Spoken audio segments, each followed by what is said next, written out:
직장인 중에 이직을 생각하는 사람이 많이 있습니다. 근데 이 이직이라는 거 꼭 부정적으로만 볼 일은 아닌 것 같아요. 평생 직장이 사라진 시대에 얼마든지 이직을 할 수 있습니다. 혹자는 이직을 주기적으로 할 필요도 있다고 합니다. 실제로 미국에서는 그렇게 하면서 자신의 몸값을 올린다고도 합니다. 빠른 속도로 직업이 바뀌고 있는 시대이니까 직장 바뀌는 거는 뭐 그다지 대단한 일도 아닙니다. 그러니까 크리스찬도 얼마든지 이직을 할 수 있습니다. 다만 우리 그리스도인들은 무슨 일을 하든지 믿음으로 해야 합니다. 따라서 이직을 할 때도 당연히 믿음으로 생각하고 믿음으로 결단을 해야 될 것입니다. 이를 위해서는 몇 가지 생각할 것들이 있습니다. 먼저는 왜 이직을 하는지를 생각해야 합니다. 직장인들이 이직을 생각할 때는 보통 세 가지 요인이 있습니다. 첫 번째는 월급이나 연봉에 대한 불만입니다. 두 번째는 일에 대한 불만입니다. 지금 하는 일이 자신에게 도무지 맞지 않거나 또 지금 하고 있는 일이 너무 벅차가지고 감당이 안 된다는 거죠. 세 번째는 인간관계에 대한 불만입니다. 상사나 동료들과의 갈등 때문에 혹은 회사 분위기 자체가 적응하기 어려워서 이직을 생각하는 겁니다. 그런데 어떤 이유에서든지 이직을 할 경우에 그동안 고민했던 문제들이 일시적으로 해결될 수는 있을 겁니다. 그러나 처음에는 문제가 해결된 줄 알았는데 시간이 가면서 비슷한 문제가 다시 나타날 수 있습니다. 그렇기 때문에 그리스도인들이 이직을 결정하기 전에 이직하는 거가 정말 하나님의 뜻인지를 살펴볼 필요가 있습니다. 사실 이직은 상당한 모험을 감수해야 하기 때문에 신중할 필요가 있습니다. 먼저 월급이나 연봉 때문에 이직하는 경우를 생각해 보죠. 이직을 해서 보다 나은 임금을 받게 될 겁니다. 하지만 어느 정도 받아야 만족할 수 있을까요? 사실 이 만족할 만한 임금이라는 게 과연 있을까요? 그리고 돈 때문에 이직을 한 뒤에 돈 더 많이 주는 회사를 또 찾게 되지 않을까요?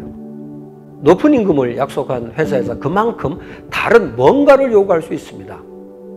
막상 이직을 했는데 치러야 될 희생이 너무 크면 다시 돌아오기도 어렵죠. 그렇다고 또 다른 곳으로 옮기는 것도 만만치 않고요. 때문에 순전히 월급이나 연봉을 더 많이 준다는 이유만으로 이직을 결정하는 것은 좀 잘 생각해 볼 필요가 있다고 봅니다. 돈 때문이라면 이직을 결정하기 전에 먼저 자족하는 것을 배우고 훈련하는 것이 좋을 것 같습니다. 사도 바울처럼 풍부에 처할 줄도 알고 빈궁에 처할 줄도 알아서 자족의 비결을 배운다면 이직을 하지 않고도 이 문제를 어느 정도 해결할 수 있을 것입니다. 둘째, 일 때문에 이직하는 경우입니다. 직장을 바꾸면 아무래도 일의 내용이나 부담이 달라지고 그러니까 고민했던 문제도 어느 정도 해결될 것입니다. 하지만 이것도 시간이 가면서 예상치 못한 방식으로 다시 나타날 수가 있다는 거죠. 처음에 재밌던 일도 시간이 가다 보면 점점 지루해질 수 있고 또 새 직장에서 해야 할 일이 늘어날 수도 있다는 겁니다. 그렇기 때문에 일 때문에라면 이직을 결정하기 전에 지금 하고 있는 일에 대해서 새로운 시각으로 바라보도록 노력하면 어떨까 생각합니다. 지금 내가 하는 일이 주님이 나를 이 직장으로 불러서 맡겨주신 일이라고 다시 한번 생각해 보는 거예요. 그렇게 생각하고 다시 한번 새로운 마음으로 헌신하고 도전해 보는 겁니다. 셋째로는 인간관계 때문에 이직하는 경우입니다. 직장을 바꾸면 일하는 사람이 당연히 달라지고 분위기도 당연히 달라질 수 있습니다. 그러나 신기하게도 무슨 법칙 같은 것이 있는 것 같아요. 어느 직장에나 꼭 또라이 같은 상사나 벌칙거리 동료가 꼭 한두 사람은 있다는 겁니다. 그러니까 이직을 한다고 그런 사람들을 만나지 않는다는 보장이 없다는 겁니다. 여우패라다 호랑이 만난다는 말이 있다는데 새 직장에서 훨씬 더 심한 사람을 만나게 된다면 정말 난감해집니다. 그러니까 이직을 결정하기 전에 지금 같이 있는 사람들과 좀 화평을 하려고 최선의 노력을 해보는 것이 필요하다는 겁니다. 이직을 하는데 이렇게까지 복잡하게 생각할 필요가 있나 라고 생각할지 모르겠습니다만, 이런 생각과 노력을 통해서 우리가 영적으로나 인격적으로 훨씬 성숙하게 될 수 있을 겁니다. 그리고 이렇게 하는 것은 이직하는 것 이상으로 우리 그리스도인들에게 가치 있는 일이 될 겁니다. 그다음에 생각할 것은 이직을 소명으로 발견하자는 겁니다. 저는 지금 이직이 나쁘다는 말씀을 드리는 게 아닙니다. 경우에 따라서는 이직을 해야만 하고 그 결정이 빠를수록 좋을 수도 있습니다. 다만 크리스찬은 이직을 하더라도 바르게 해야 한다는 말씀을 드리고 싶습니다. 이직을 제대로 하려면 이직이 하나님의 소명인지를 점검해 볼 필요가 있습니다. 지금 회사를 떠나 새로운 곳으로 하나님이 부르셨는지에 대한 확인이 필요하다는 거죠. 그렇다면 크리스찬이 어떻게 이 이직이 하나님의 소명인지를 알 수 있을까요? 지금 직장에서는 오랫동안 내가 가지고 있던 꿈을 이룰 수 없어서 이직을 생각하는 사람들이 있습니다. 그 경우에 그 꿈이 하나님이 내 안에 주신 소원이라면 그 이직을 하는 것은 하나님의 소명일 수 있습니다. 돌이켜보면 제가 예전에 엔지니어를 그만두고 목회를 하게 된 것이 그런 예가 되지 않을까라는 생각도 듭니다. 그리고 또 많은 경우에 하나님은 이웃의 필요를 통해서 우리를 부르시기도 하십니다. 예를 들어서 누군가 나에게 도움을 청하거나 또 어떤 회사에서 필요한 것을 자기가 잘 도울 수 있다고 판단이 될 경우 그것이 하나님의 소명이 될 가능성이 높습니다. 프레드릭 뷰크너가 말한 대로 자신의 열정과 이웃의 필요가 만나는 곳에 소명이 있을 가능성이 많죠. 때문에 이직의 소명을 발견하기 위해서는 자신의 소원과 이웃의 필요에 민감해 볼 필요가 있습니다.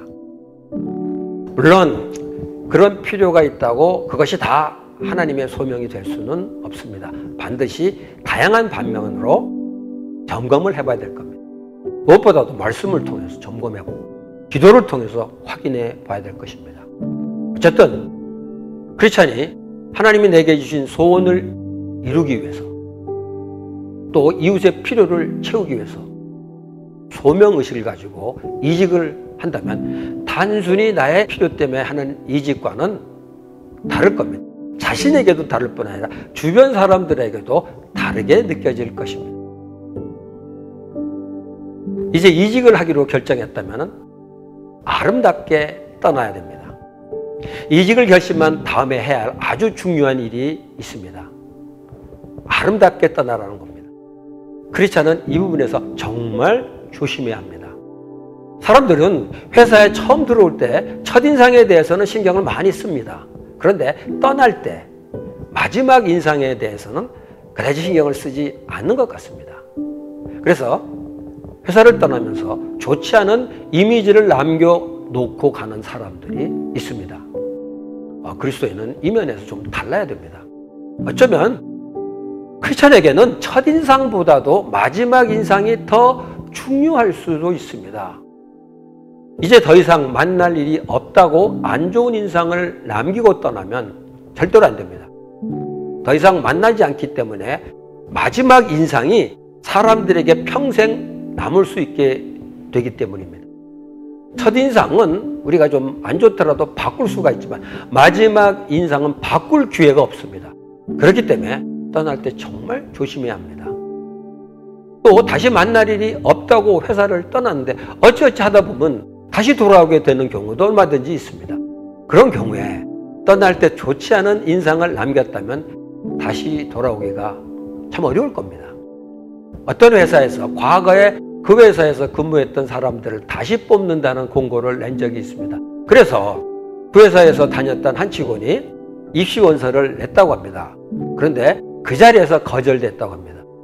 왜냐하면 그가 회사를 떠날 때 덕스럽지 못하게 처신을 했기 때문이라고 합니다. 정말 안타까운 일이죠. 꼭 그런 이유 때문이 아니더라도 크리스찬은 좋은 모습으로 이직해야 합니다. 전도서에서 하나님은 모든 것이 제때에 알맞게 일어나도록 만드셨다고 말씀하셨는데요. 이 말씀대로 우리가 입사할 때나 퇴사할 때나 다 하나님께서 알맞게 만드셨다는 사실을 믿는다면 회사를 떠날 때 하나님의 영광이 가리지 않도록 처신을 할 필요가 있을 겁니다.